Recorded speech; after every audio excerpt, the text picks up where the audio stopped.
السلام علیکم ملګرو. جنید خان ما په سایډ چې تاسو له کوم تصویر ښکاري د نوم د تسلیم حیدر شاه د نواز شریف د پارټۍ نه تعلق ساتي، خو نن د یو نوې پول کول کو د یو نن نوې خبرو کده وای چې په عمران خان باندې کومه حمله شوې دغه په نواز شریف کړی ده او ارشد اقبال قتل کیس چې کوم دیغه کې هم نواز شریف انوال دی. د دې ټول هر څه ثبوتونه هم ما سره شته دي چې څومره میټینګونه شوي دي، ارینجمنت چا کړی دی، د پلان کنټرول کړی چا دی، د دې ټول هر څه ثبوتونه پکچرز ما سره شته دي. تسلیم حیدر شاه چې کوم دی دا د 20 سالونو تقریبا د نواز شریف د پارټۍ نه تعلق لري، ای سره ډېر کلوزلی پاتې شوی دی او دی وایي چې زه په دې ټولو میټینګونو کې موجود یم چې کوم میټینګونه نواز شریف په لندن کې کړي دي.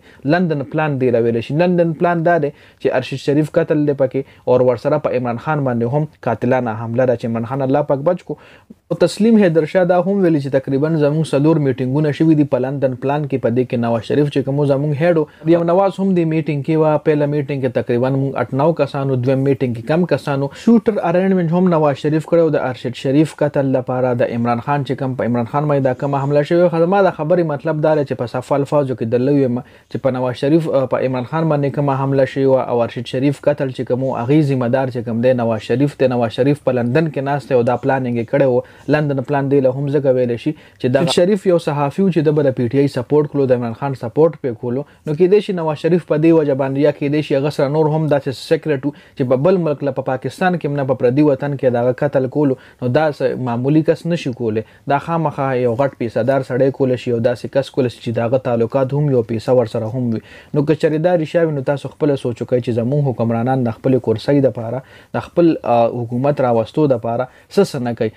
مریم نواز چې کوم دا یا نواز شریف چې کوم دی او مونږ وام چې کوم یو کله بچا پس زنده‌باد ناري وخو، کله بچا پس زنده‌باد ناري وخو. اصل کې دا خلک خمزو کړي دی سره خ پیسره دی بهر ملکونو کې هم جون تیرول شي کړه دی په پاکستان ته بین هم کې په دغه فرق نه پروزي دی بهر ملکونو کې اساسي هم شته دی بزنسونه دی غټ غټ خ پیسه ور سره هم شته دی بهر ملکونو کې هم جون تیرول شي. که خرابيږي نو پاکستان به خرابيږي، د پاکستان غریب عوام به خرابيږي. چې کم مالدار کس وي تاسو لمو یغه هر د ټایم تیرول شي په پاکستان کې پګرانۍ کې هم ټایم تیرول شي، خو زیات نقصان پاکستان لا چې رسی هغه غریب عوام درسي واس کم خلک رسي هم دغه حکمرانان رسي چې کم د خپل کورسۍ د پاره د حکومت راوستو د پاره چې یو کس قتل کوي نو به د غریب سړي څه پروا کوي او د ګرانۍ څه پروا کوي. نو ډېر د افسوس خبره ده عمران خان باندې چې کومه حمله وایا چې کوم ارشد شریف قتل کوم شو. ارشد شریف صحافي و دغه په قتل باندې ټوله دنیا خفه و، صرف پاکستان نه دغه بهر ملکونو کې هم دغه فین فال ورزو. دا یو شاړ غونډ انفارمیشن مال ملاو شو نو ما تاسو سره هم دی ویډیو کې زه شریک کوم. د ویډیو کتل ډېر زیات مننه. ویډیو مخکې ملګرو سره هم شریک کړئ.